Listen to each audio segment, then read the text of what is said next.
Welcome back, everyone. So I think we talked about financing, we talked about leadership, and I think now it's time to deep dive in the future of some priority issues, including industrialization, and for us to really look at how we can contribute to a balanced global trade systems that, of course, support a climate-positive future. So we have here hand over to Carly Nowen, the co-founder of the Climate Action Platform for Africa, to actually lead the conversation for the next panel. Thank you.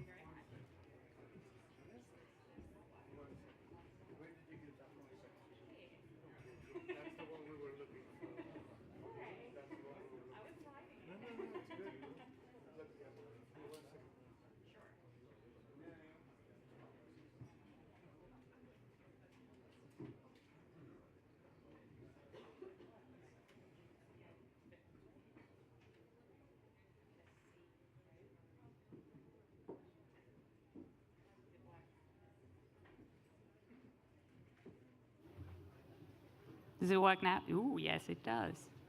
Hello, everybody. We've got the not so enviable task to bring you back early from your coffee. And this is where I say it's for a very exciting conversation. But I don't just say that to say it. I do really genuinely believe that. For those of you who don't know, the Climate Action Platform Africa, CAPE, we are a not-for-profit system orchestrator that exists to drive what we call climate-positive growth, which is the notion that Africa can grow economically and increase livelihoods and incomes by being part of the climate solution. And as intro, I've been asked to provoke a little, and those of you who know me know that I don't need to be told twice to do that. So I'm very happy to do that in the context of the paradigm shift that is the focus of today's conversation. And let me start with Europe. Let me start with the European Union. European Union is not in an easy spot when it comes to industrialization. It has set incredibly high decarbonization targets. It has just seen a very, dare I say, damning analysis in the Draghi report about what it takes to regain global competitiveness. It's facing political developments that push back on a climate agenda. And it has to deal with softening the blow of the social transition, of transitioning away from fossil fuels. That's quite a quagmire to be in. On the other side, the African Union has long held a desire to industrialize and recognizes, and the Africa continent as a whole, recognizes that no country in the world has grown to middle income status and beyond with as low a percentage of value addition as Africa has and as low a portion of global trade and manufacturing output. And until recently, that was an ambition that was hard to realize because there wasn't really an intrinsic driver of competitiveness for African countries. And the more that green and not emitting when you produce products is being priced into products or is being converted into regulation, the more actually Africa builds an intrinsic competitiveness. Because vast parts of the continent have the potential to produce stuff green first. And you've all heard some of these numbers. Africa's home to 40% of the best solar energy potential in the world, actually much more in absolute terms, but the highest capacity factor. It's home to 40% of the highest grade critical minerals deposits. And we've spoken about the demography already a bit. If you project that out, by 2100, the African continent will be home to 40% of the global labor force. 40% of the global labor force in one continent. And the things we need to do to reduce the embedded emissions of everything we consume and produce globally tend to need that combination. They tend to need the primary materials, the renewable energy, the labor, and frankly also the land and the space to build that. So frankly, the economic and the climate case for green industrialization in Africa is pretty clear. The geopolitical case in collaboration with Europe isn't necessarily. Because as soon as this is perceived as a debate that is a win-lose debate about shall we move production and shall we move jobs from one location to another, we pull up our walls. And the real paradigm shift that we believe needs to happen is one that allows us to move from the trajectory we're currently on, which is Europe tries to do everything by themselves, is going to, frankly, can I be blunt, pay through their noses for a green transition and achieving their net zero ambitions. And Africa is increasingly tempted by the easier path of still a fossil fuel-driven industrialization, because the factors and the actors that are driving that are knocking heavily on the door, and that locks them into a long-term stranded asset future. That's where we're going if we don't actually rethink the paradigm in relation between those two continents. What is possible is a future where smartly collaborating across value chains and production, some of the much more energy-intense and emission-intense stuff is done closer to the source of the primary materials and where the energy is, and that's a value addition that Africa can set Africa on a journey of industrialization and help accelerate the path with which European Union can meet its decarbonization objectives and jointly be globally competitive in a world that requires much less embedded emissions in everything we produce and consume. It's an appealing vision to paint. At least I find it appealing. We've got lots of data to back this up, but the devil is in the detail of the collaboration. It's in the detail of trade rules, of policy, of market access, of thinking about how you stack the investment capital such that this delivers the right amount of returns for those providing the capital as well, de-risking the capital, etc. So I'm super excited that I have a panel today that can speak about many of those aspects. And even though we're behind on time, I believe we'll have ample time to also take questions from the audience. So please, as you listen to the panelists, think about what you would like to put in front of them. Let me start to my immediate right with Dr. Ibrahim Mayaki, the Africa Union Special Envoy for Food Systems, the former Prime Minister of Niger, and the former CEO of Ouda Nepid, and the co-chair of the AEF SG on Agri-Food Systems. You see why I need my notes. If somebody has this many accolades, I can't remember them off heart. You have been calling, Dr. Mayaki, for the Africa-Europe Foundation to really think long-term and to challenge the paradigm and the collaboration and look at these, if I may borrow the term from the previous session, long view leadership scenarios for Africa and Europe. In that context, what do you think the critical policies are that need to be rethought so that we can really find that synergy between industrialization, climate, and development instead of continuing to view them as things that work in opposite directions? Thank you. Thank you. It's a big question, but let me try to flag 4 or 5 points. My insistence on looking at the future and trying to create common points in the vision of the future between Europe and Africa is based on the following diagnosis. We have skepticism of public opinions, both in Europe and in Africa, on the cooperation that we are having. But skepticism is reflected politically. So whatever good technical solutions we may frame, if they are not accompanied by political solutions, they will not be implemented. So I think this point is a critical one. So thinking about the future means looking at what can happen and what the global context will be in the next 10, 15 years. And we don't know. 90% of political leaders in the African continent will no longer be in leadership position in 10 years. And who will be the leaders of tomorrow? We don't know. I don't know. The same thing will happen to Europe. So if the public opinions are the ones producing these leaders, and they are skeptic, we have a big issue to solve.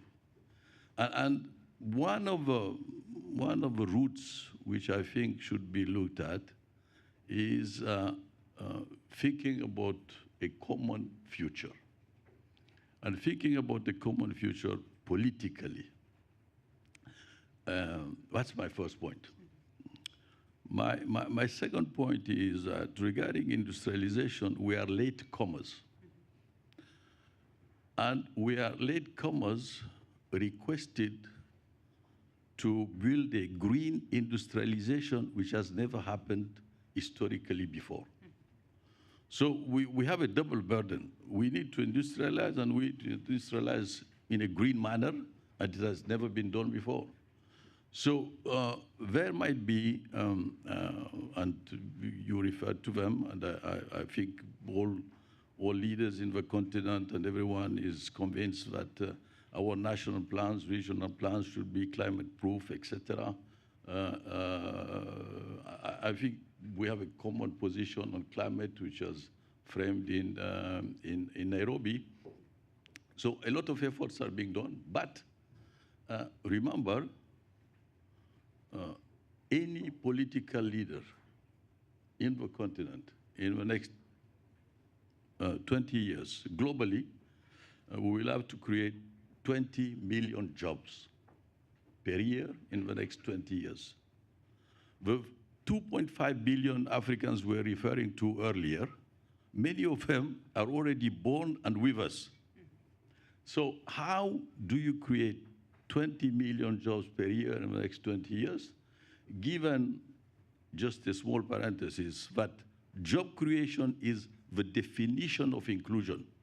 We talk a lot about inclusion, but the concrete definition of inclusion is job. So will we be able to do without Chinese sweatshops? I don't know. I don't know. So looking at the future and looking at this particular aspect of creating 20 million jobs will be the obsession of every political leader, because it has a direct impact on governance systems.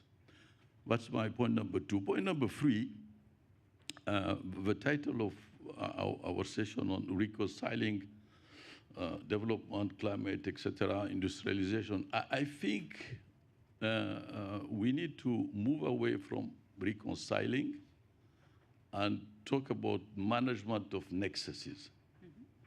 It's not new. I mean, all the SDGs philosophy is about management of interlinkages, but we have not been good at that. I'll just give one example. It doesn't make sense to have a Ministry of Agriculture and a Ministry of Environment. It doesn't make sense at all. I mean, you just think about it a little bit and you realize that it doesn't make sense. Because you can build any interministerial committee, it doesn't change things because they will stay in their silos. So the issue is, how do you manage nexuses? Industrialization, climate, etc. And when you start thinking about management of nexuses, you get away from a thinking regarding priorities. Because everything being a priority, I mean, you can say education is a priority, health is a priority. No, it's a question of nexus.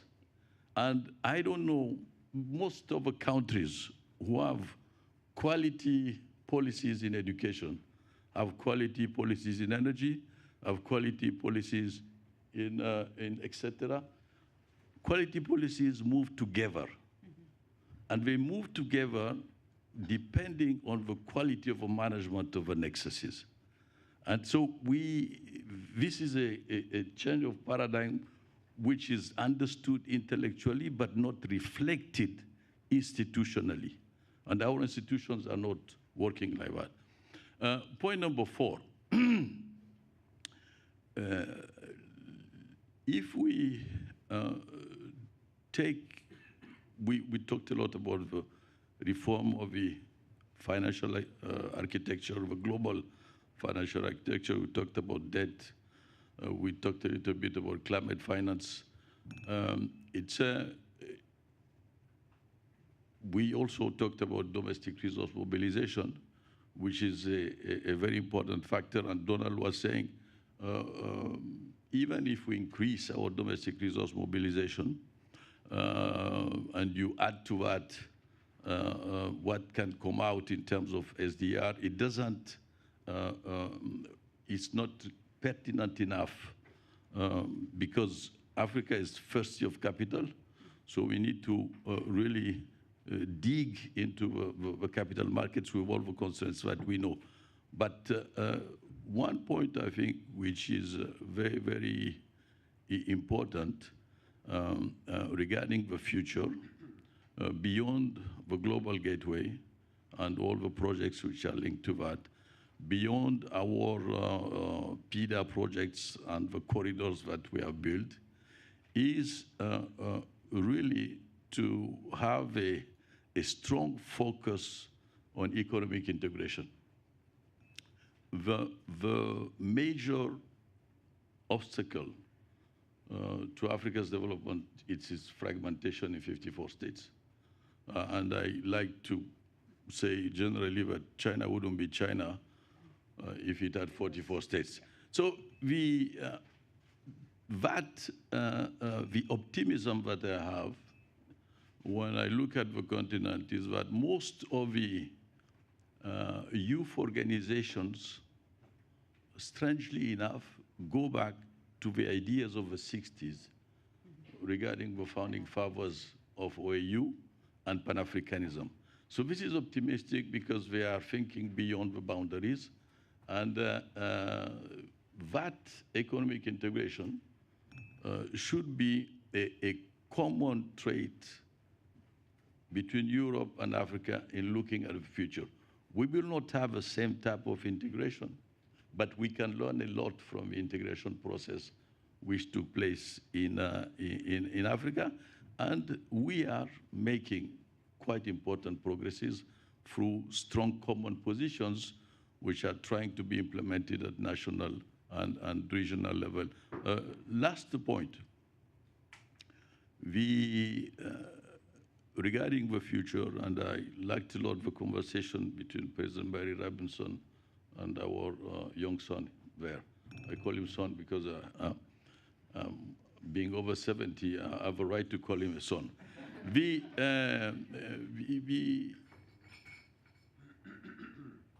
main game changer in Africa will be when the youth realize that they have a power.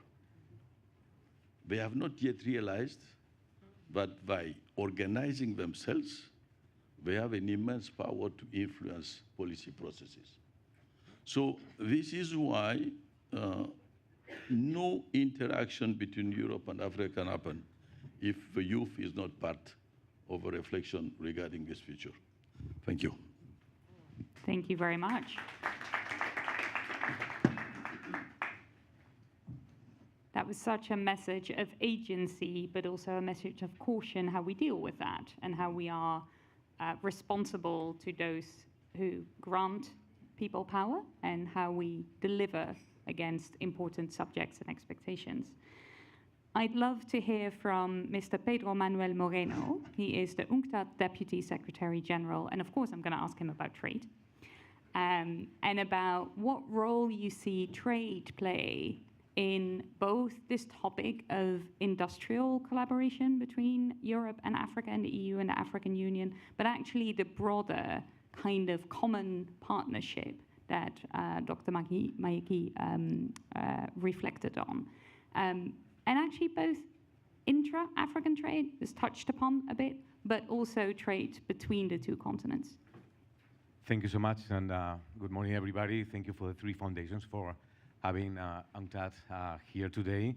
At the UN, we are very bad on getting away with murder, but taking President Robinson's quote this morning, we are prisoners of hope, actually on a life sentence. So I would try to focus on three opportunities that the African market offers from a trade and development perspective, you know, to kind of give some ideas to the discussion later. You know, I mean, the African market is vast, is youthful, is rapidly expanding. The continent is home to a population of 1.5 billion people. 60% of those, Dr. Mayaki was mentioning actually the youthful factor, under the age of 25. And with the creation of the African Continental Trade Area, Free Trade Area, the AFCFTA, this market is really a big opportunity because it includes 54 countries with a combined GDP of 3.4 trillion US dollars. So with these figures, I will focus on three main opportunities that industrialization, especially green industrialization, offers for this. One on the intra-African trade, another one on the commodity wealth, focusing on the minerals that are critical for the energy transition, and third, how this green industrialization can be facilitated by the AFCFTA. So first, the first opportunity would be boosting intra-African trade. Intra-African trade contains a lot of manufactured goods. This trade comprises around 60% of processed and semi-processed goods. So if intra-African market increases, of course, so does industrialization. And manufacturing is actually vital for structural transformation because it creates many jobs, often better quality jobs. It increases technology transfer, and it also boosts industrial upgrading. In this sense, the AFCFTA plays an important role in unlocking this potential of intra-African trade through strengthening production chains across the continent, lowering trade costs, and easing access to regional markets. We have to say, however, that in 2022, intra-African trade remained relatively weak at 13.7% of its global total trade. The second opportunity is the commodity wealth that Africa possesses. And actually here the challenge is to turn the curse of being commodity dependent to the blessing of being commodity rich. And in this sense, Africa is home to most of the most valuable minerals now that are required for the energy transition: aluminium, cobalt, lithium, copper, manganese, etc., that are needed for high-end products, tech products, solar panels, semiconductors, cell phones, etc. Many of these minerals are actually being now called critical because their demand is going to increase, is going to triple by 2030 and quadruple by 2040. And actually in Africa, there is a fifth of the world's reserves in a dozen of those minerals critical for the energy transition. And this actually offers Africa an immense opportunity for industrialization. For capitalizing this potential, resource-rich countries must develop not just the upstream industry, the mining, but also the midstream and downstream productive capacities to enhance all the value chain, to add local value, to look at the practices that are employed in the extraction areas, but not only on the extraction, but also on the manufacturing, on the trading, on the intra-border trade, etc. Right? Access to technology, finance, and policy space remain, as we all know, a challenge for many African countries. But given the urgency of climate change and the energy transition, support to this specific industry is going to be key. The Secretary General of the UN just put together a panel that looked into this challenge now, and we came out with UNCTAD, UNEP, and the Climate Action Team from New York, were the co-leads of this effort, and we've put together a set of recommendations, but not just principles, but with actionable recommendations to increase the capacity, the productive capacity of these countries in this area. This report is going to be presented in the next COP. And this leads to my third point, the AFCFTA's potential to drive green industrialization. And actually, the AFCFTA can help develop regional value chains, actually focus on sustainable goods, enabling countries to collaborate on producing eco-friendly products. And also, we are seeing that this agreement is attracting investment into renewable energy projects, enhancing energy access, and supporting green industries, such as developing solar panel assembly parts. That is now increasingly becoming one of the major sector in this sense. And an important step on this in this respect is the adoption of the investment protocol that the free trade area agreed on in 2023. And actually, the World Bank estimates that FDI inflows from within and outside Africa could increase between 111 and 159% under the AFCFTA. Moreover, this agreement can facilitate the import and export of green technologies and sustainable products, enabling African industries to adopt cleaner technologies and processes. The AFCFTA is not only crucial for Africa, but also for external trading partners, including, of course, the European Union, which is Africa's largest trading partner. Looking ahead, it is important to be mindful that climate considerations may become more and more part of trade relationships and partnerships. According to a recent report that we issued a couple of months ago, more than a quarter of the world's trade is currently regulated by non-tariff measures that directly target climate change mitigation, not adaptation, but mitigation, which is even more challenging. And while they have a valid cause, they also introduce trade costs. And NTMs always, put the burden on developing countries because they have a disproportionate effects on developing and least developed countries, as well as on micro and medium-sized enterprises, even if NTMs are generally applied on a non-discriminatory manner. So we can reduce these trade costs while still combating climate change through enhancing regulatory frameworks, transparency, traceability, fostering convergence, the agreement again, and the fragmentation that Dr. Mayaki was mentioning. This AFCFTA can also offer this opportunity to bridge this fragmentation.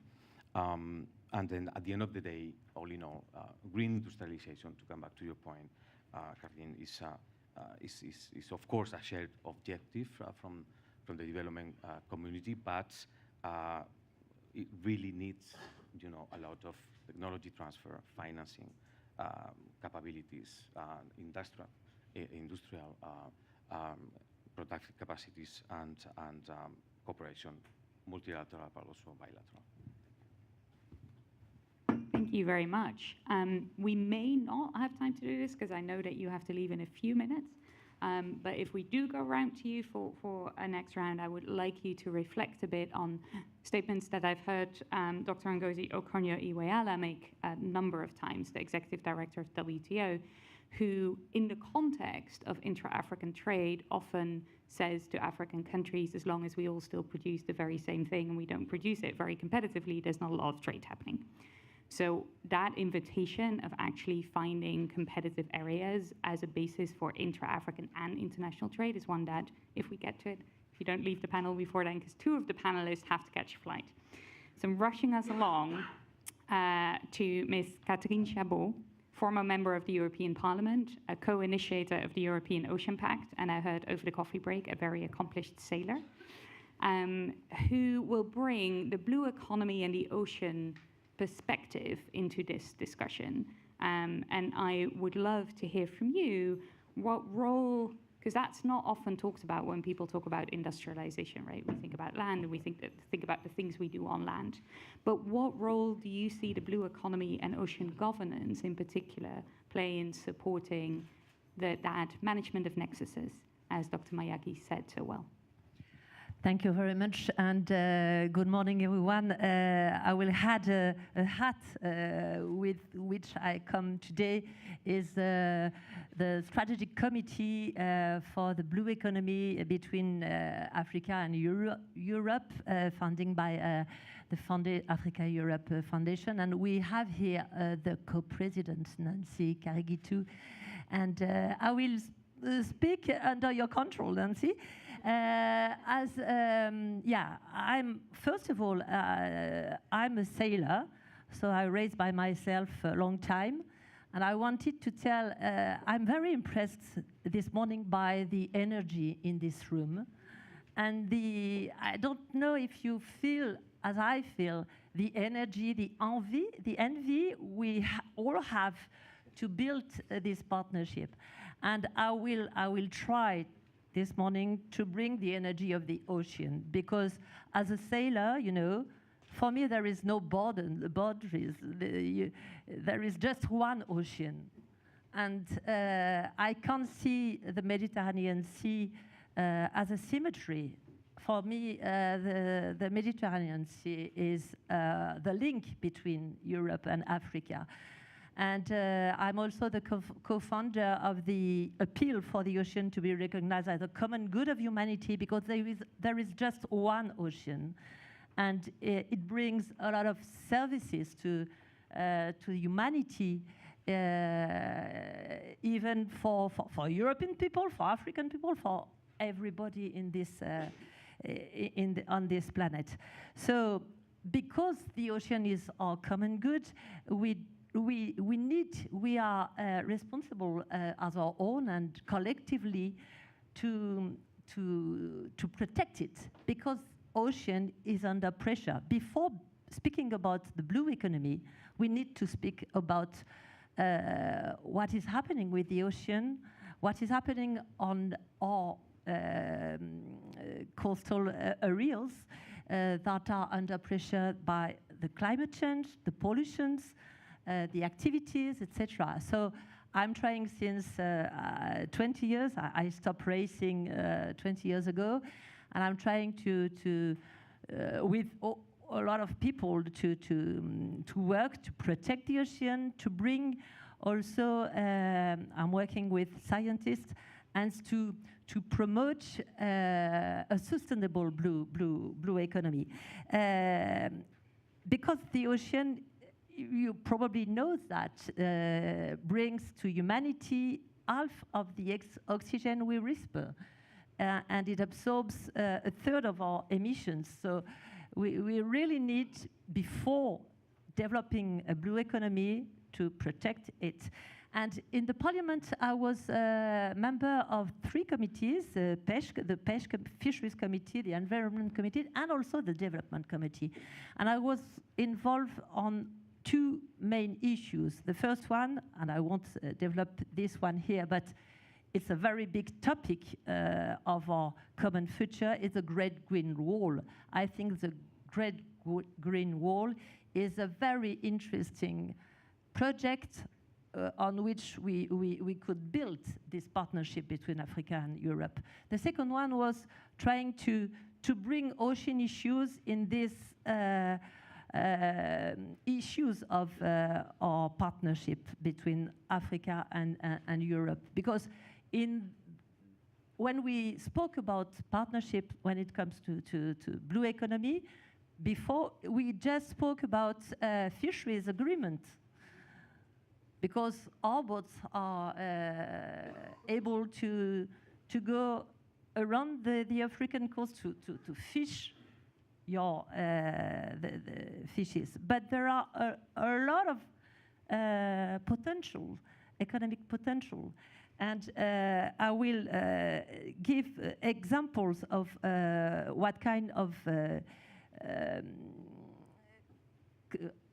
partnership we can build. First of all, in terms of depollution and regeneration, because we can, as I said, we cannot have a blue economy without regenerating the ocean.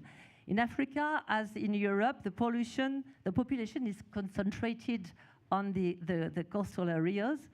And as I speak, oyster farmers in the south of Brittany have to find solutions to protect their oysters from a virus spread by polluted waters. In the Joal Fadius mangrove swamp in Senegal, I've been twice in this part of the Senegal. It's the women who raise the oysters, but they have to fight against the prevalence of plastic. So we both, on the both continents, have to fight against those both problems.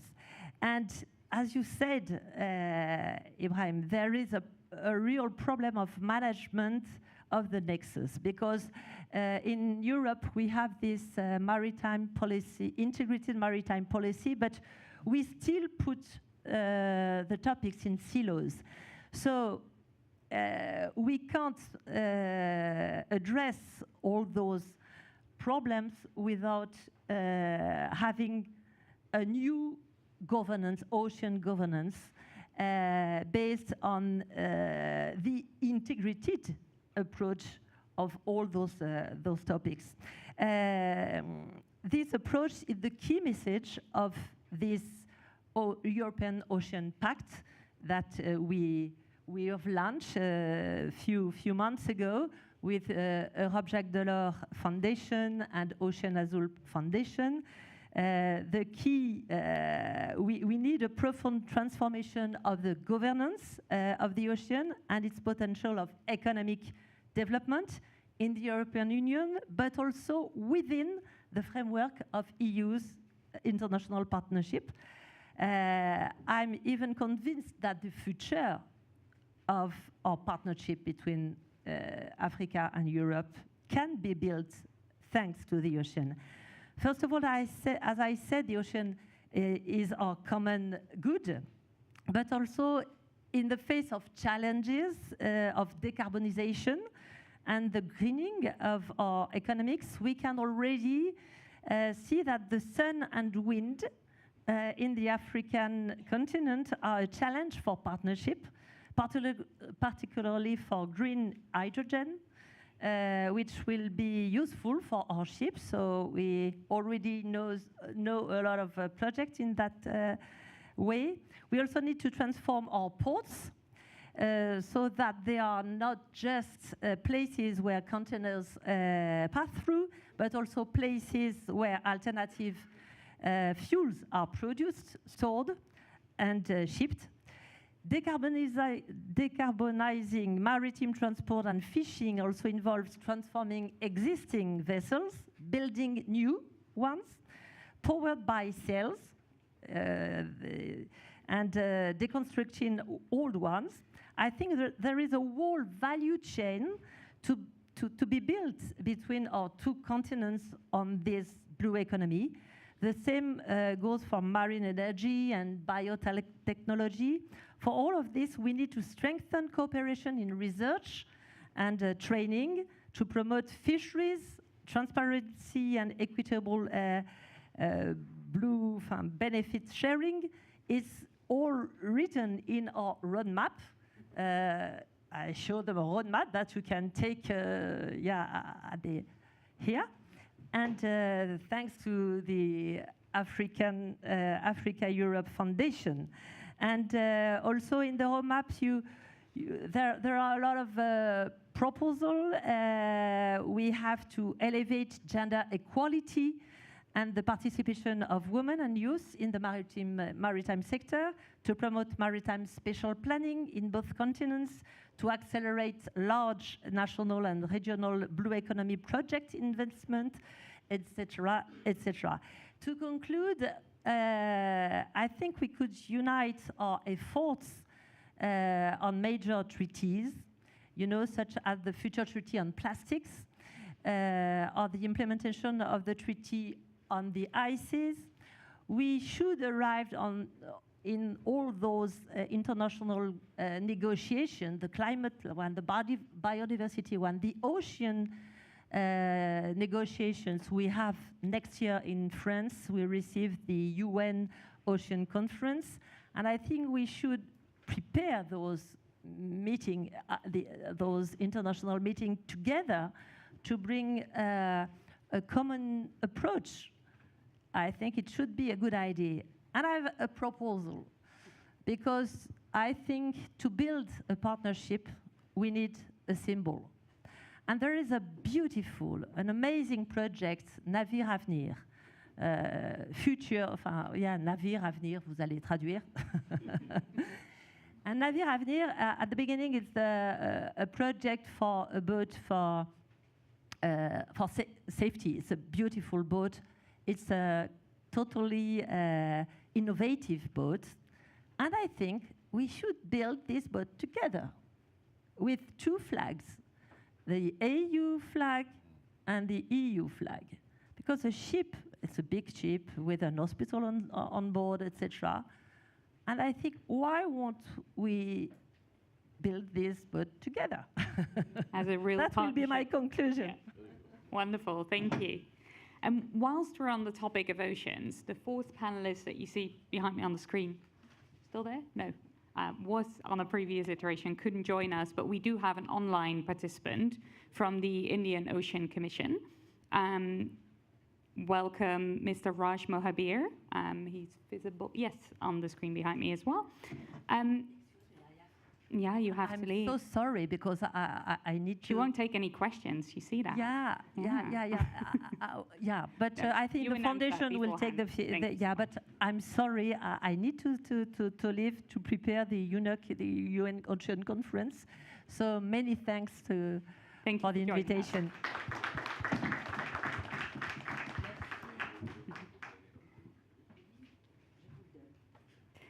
Mr. Mohabir, from the perspective of the Indian Ocean Commission, what do you see are complementarities to the discussion we've had so far to Europe and Africa's need in the context of green industrialization?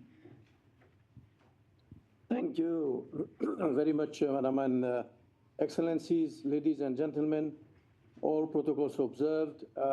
It is with great honor that I am intervening on behalf of the General Secretary of the Indian Ocean Commission, as well as the African island states. This panel is indeed very important as it addresses a theme for the Africa-EU dialogue, something which is very important and on which I would like to make a few points. However, before I proceed on the substantive issues of the panel, I wish to point out three important considerations. First, we have to agree that we can no longer ignore the consequences of the current non-ending but unsustainable quests for economic growth worldwide, leading to environment and marine pollution and the multiple consequences of the societies and living organisms, and eventually the whole world. Secondly, then, question becomes as to whether we can still proceed towards sustainable development while addressing all the environmental challenges. Thirdly, given that the Indian Ocean Commission is the sole island states intergovernmental organization, we are particularly committed to the sustainable development of African island states. Now, coming to the substantive points, I wish to raise 4 issues for a sustained Africa-EU dialogue and cooperation in view of reorientation towards green industrialization. Firstly, there is a need for a comprehensive inventory of potential for renewable energy development and transition in Africa, including its islands, and initiate actions on this. Just to give you one example, the IOC has spearheaded the feasibility studies for greening the ports, and Mauritius, Seychelles, and Cape Verde did these feasibility study, which we supported. For those willing, it will be important for us to see to it that they are getting the support required and the technology transfer to them so that they can proceed. I have read reports which says that renewable energy from the oceans can cater for all the energy needs for the whole world. My second point is the conclusions of a ministerial conference that we organized in September last year, which is termed as the Ministerial Declaration on Blue and Circular Economy in Africa and in the Indian Ocean Islands. This declaration provides for the development of new economic sectors based on circular economy and the establishment of extended producers' responsibility frameworks at national and regional level in order to promote value chain through recycling of wastes and hence move towards a vision of islands without wastes. Why not? Let's talk about Africa without waste. For example, we studied the specific example of Réunion, outer European territory, where 95% of used tires are recuperated back, 60% of electric and electronic waste are recuperated back into the economy, and which provides for other sectors to be developed.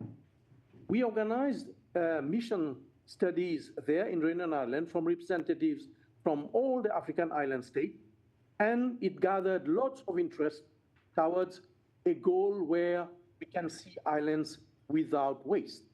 And this was endorsed by the Ministerial Declaration of September 2023. So we need to see to it that a pathway is developed so as to move forward. Thirdly, we should work towards, I'm very happy to hear from the previous intervener, we should work towards together so that the Global Ocean Treaty successfully establishes a legal mechanism for marine conservation in international waters, as well as afford other protections to shared marine resources and the marine environment and eventually marine life in the oceans. Well, you know that life started in the oceans. Now here, the IOC-led regional maritime security architecture, which aims at improving governance of the oceans, is here to help and enforce the can help to enforce the implementation of such a treaty in this region, while addressing also other cross-cutting governance, ocean governance issues. The other project is funded by the French corporation, the EXPLOR project, focusing on reducing marine plastic pollution in the oceans, will provide an array of information and tools to contribute to the implementation of the Ocean Treaty.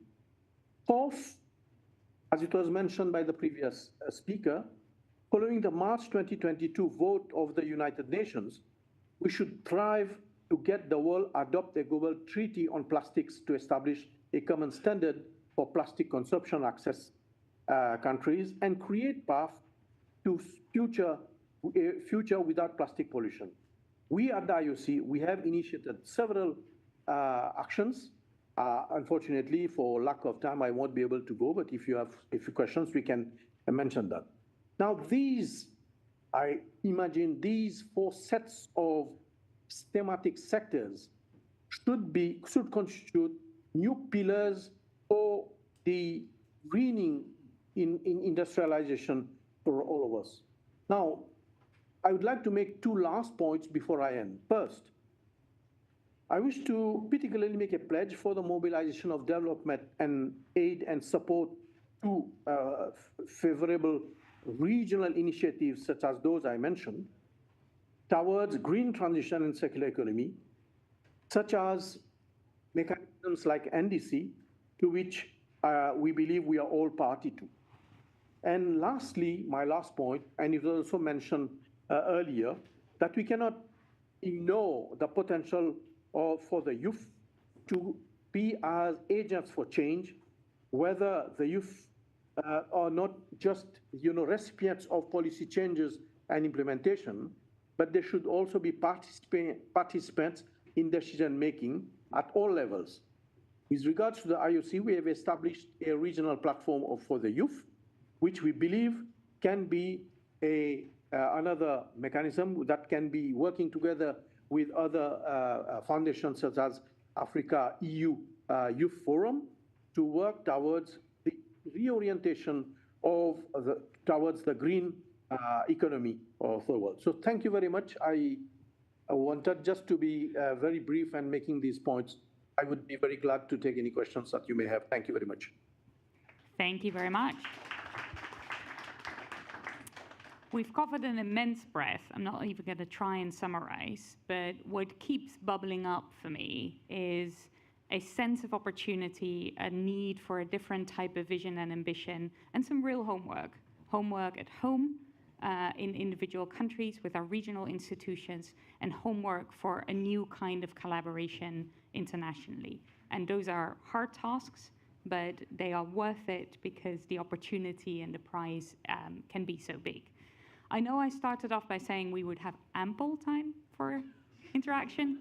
You may have seen that little note being slipped to me, which was saying you need to wrap up soon. There's time for one audience question. So if you think you have the one, that should be asked. Haha. This gentleman. Thank you for giving me this priority. Thank you. Oops, sorry. I indicated this gentleman. I'm so sorry, sir. We're not looking for a coup d'etat here. It's no. I'm really addressing my. I don't think your mic is working. Yes, it's working. It's working now. No, I just want to make one comment and a question to my brother friend, Dr. Mayaki, who asked me to come and sit here. And if he only had known, maybe he would not have encouraged that. No, I just want to say a few. First, let me introduce myself. My name is Abdullah Ijani. I used to be a former Under-Secretary General of the United Nations and Executive Secretary of the Economic Commission for Africa some many moons ago. I want to address, as we move our agenda for industrialization, I'm just wondering how that fits into Europe-Africa. Because you see, before there was a division of labor. We produced and you manufactured and so on. And now it's different. So there will be an element of competition, particularly for markets and all that. So, and I don't know how we're going to resolve that. For us in Africa, the elements that should prove this agenda is our youths, they become more conscious of the need to industrialize. And how we industrialize, I don't want to go into that, but certainly we can. The other one is really markets. And here, for markets, I think we must look inwards for a while. We must look inwards, just like we are doing for trade. Trade, we are not saying, it's a universal activity, but we have intra-African trade, and that is what's promoting the development of intra-African trade. The same should go for industrialization. I'm disappointed that Dr. Mayaki did not talk about integration. Integration, having schemes like what we did for trade, we must have something similar for industrialization. We look inwards, create our markets, promote common objectives and common activities and so on. So Ibrahim, I want you to comment on that and see, because you were quiet on. I know you are a believer in integration, but you were quiet on it, and I can assure you that our industrialization agenda must be built on and hooked to our ability to integrate, just like we are doing in the area of trade. Thank you. Okay, thank you. It's a very good question. I didn't want to elaborate too much, but we have, at the AU level, 11 frameworks regarding integration. And IDA, which is the African Strategy for Industrialization, is one of them. And CFTA is one of them. Malabo is one of them in agriculture. So these 11 frameworks, they go from health to science and technology, et cetera, to artificial intelligence. The 11 frameworks need to be linked and managed through the nexuses. So the delivery model of regional integration is first a common African position, secondly, a regional translation of a common position. This is what we have done with IDA, with CADEP, etc. And thirdly, an adequation between national plan and regionally translated continental frameworks. So that's the architecture, theoretically. Now, evidently, it's moving slowly because we are an intergovernmental organization. We are not a supranational organization. But still, being an intergovernmental organization, a lot of efforts and progresses are being made. Just 2 points on agri-food systems. we refer a lot to bad numbers regarding hunger, but agricultural value added has been multiplied by 2 since 2000. Land productivity has gone up, worker productivity has gone up. Intra-Africa trade in agric products has been multiplied by 3 since 2000. So progresses are being made, but the big issue that we need to face, and we talked about it yesterday, is the issue of demographics. So how do we make sure that these demographic growth rates that we have do not eat the gains that we do? And that's where we will be challenged, because the numbers are massive. 20 million jobs per year in the next 20 years. This is a massive number. And That's for Africa alone now, it's not global. 20 million. yeah, 20 million Africa, yeah, absolutely. I'm talking about Africa, yeah. And so we have a gap of, let's say, we create about 10 million, so we need to create the double. And stability will depend on jobs creation. And jobs creation will depend on industrialization. Industrialization will depend on manufacturing. I hear a lot of economists say, no, you need to focus on services. I mean, the UNCTAD report referred a lot to services, but this is not the way we chose to go. Yeah, absolutely. And the market, so on the markets, quick points on the agri-food systems. Yeah, I will wrap up.